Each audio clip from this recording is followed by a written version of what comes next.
Coming up at 11, we have an update on controversial efforts to remove wild horses in Breathitt County. Dedicated to Eastern and Southern Kentucky, this is WYMT Mountain News at 11. Good evening. I'm Caroline Mueller. A Floyd County teen charged with complicity in a shooting incident in Floyd County appeared in court today.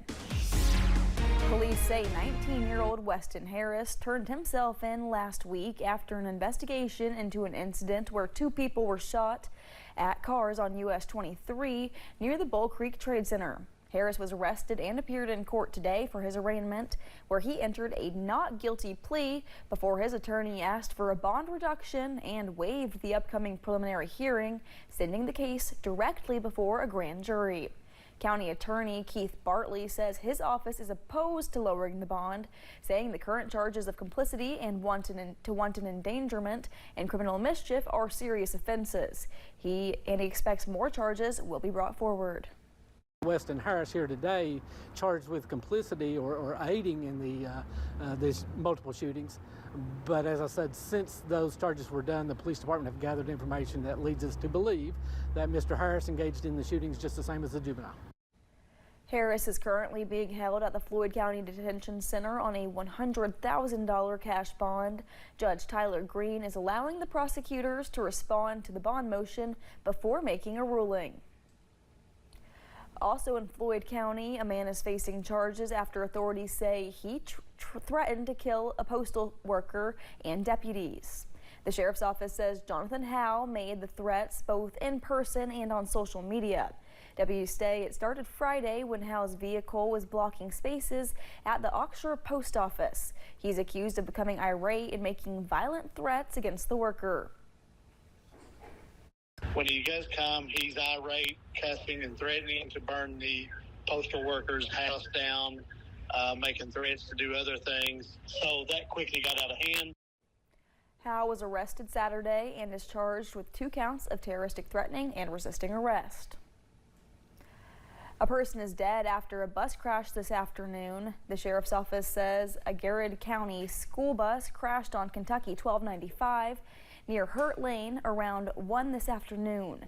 No students were on board at the time, but driver 64-year-old Steve Moore died at the scene. Crews are investigating what caused the crash. Hope you had a wonderful weekend. Hope you had a wonderful Monday. Made it to 87 today after a morning start of 68. 85 and 66 is where we should be for this time of year. No rain here in Hazard. Some places, though, had a little bit of precipitation, especially towards the Harlan area, sitting at just over 2 inches for the month so far. Live pinpoint Doppler radar right now. All is quiet throughout eastern Kentucky. We're seeing some false returns being picked up at the 11 o'clock hour. Temperatures right now still in the 60s, 70s, even low 80s. Look at Monticello, 81 degrees, 77 in Somerset. We're at 72 in Hazard, 72 in Whitesburg. You factor in that feels like temperature at 11 o'clock at night. Look at Monticello, 86 degrees, 72 in Hazard, 80 in Jackson. As we help you plan the next several hours, as we help you plan your Tuesday, we'll see temperatures going into the 80s once again. The 8 to 14 day temperature trend, there's some good news right there, has temperatures hovering at or slightly cooler than normal. We'll talk more about that coming up in the First Alert forecast in a few minutes. Caroline. All right, Eric, thank you. The search continues for a missing 10-year-old out of Breathitt County. Police say his family last saw him as he went to bed Tuesday night, and by Wednesday morning, he was gone. Now the search includes a Kentucky State Senator.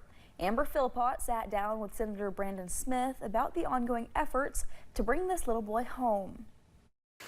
It has been nearly a week and no one in the Panbowl Branch Road area of Breathitt County has seen Jaden Spicer. I know it's tough for me because I have little ones. I mean, State Senator Brandon Smith is one of several searching for the little boy missing in an area he represents.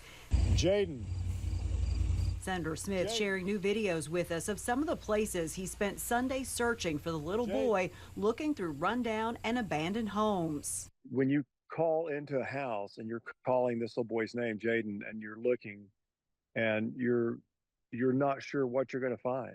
It is heartbreaking work looking through trash piles and hoping to find any clue, Senator Smith says, as to where Jaden might be. His search included dump sites off the beaten path. But I do think people need to see that so that they don't go back to those sites. I've already been through those garbage piles. I've flipped that stuff over. I've gone in those cellars and those empty houses. Smith says for those thinking of joining the search, make sure you stay vigilant. Listen, because it could just be a faint voice of somebody crying, I'm here. So be aware, be careful, don't get on people's property. Be sure that if you run into something of significance that you go to the proper authorities. Smith praised the work of the Kentucky State Police and their efforts. He says he's not talked with Jaden's family, but wants them to know he will continue searching. Jaden. And he can't imagine what they're going through. We're going to continue to search for this little guy and get him home. That was Amber Philpott reporting. Spicer was last seen wearing a Sonic the Hedgehog pajamas. He's about 5 feet tall. Father Jim is offering a $1,500 reward for anyone who helps with his return. There's also a GoFundMe that Jaden's aunt started, raising money to add to the cash reward. $2,100 has been raised on there. If you know where Jaden may be, you're asked to contact the Kentucky State Police. For thousands heading back to school this week, their time in the classroom could look different this year. Legislators passed more than half a dozen new state laws on education. House Bill 208 bans the use of cell phones in the classroom. Senate Bill 73 made sextortion a felony, requiring school districts to provide families with information about sexual extortion. Senate Bill 181 requires teachers to use traceable school-approved platforms to talk to students. All school districts are also now required to begin the day with a 1 to 2 minute moment of silence. Then for elementary school students, Senate Bill 167 requires them to learn cursive. House Bill 240 requires kindergartners and first graders to take an early literacy screening assessment at the end of the year. To learn more about these laws, you can head over to the WYMT News app or online at WYMT.com. There's an update regarding the free-roaming horses in Breathitt County that some believe are a county treasure and others see as a nuisance. Back in July, the Appalachian Horse Project said the Breathitt County Fiscal Court voted to remove the wild horses that roam on an abandoned strip mine. While the Appalachian Horse Project claimed they offered several ways to help manage the herds, they say their efforts fell short and removal is ongoing. And this is what they came up with. Well, let's just get rid of them all. You know, we have documentation that, you know, some of the complainers have said that very thing, just get rid of all the horses. And also that animal control feels that way too. And I think that the fiscal court is maybe tired of hearing about it. And so they're saying, okay, just let our animal control officer take care of it, be in charge of it. We reached out to members with the Breathitt County Fiscal Court, including Judge Executive Jeff Noble, who was not available for comment.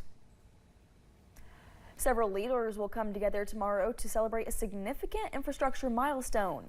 The event will highlight a nearly 6-mile Interstate 75 widening project between Whitley and Laurel counties. The project represents the next phase in completing Kentucky's 6-lane interstate connection. The event will be held at 9:30 a.m. at Martin's Peterbilt in London. Coming up on Mountain News at 11, a benefit concert was hosted in Corbin tonight as we approach 3 months since the deadly Laurel County tornado. And in the world of weather, make sure you have the rain gear handy as we go throughout the week. Details coming up.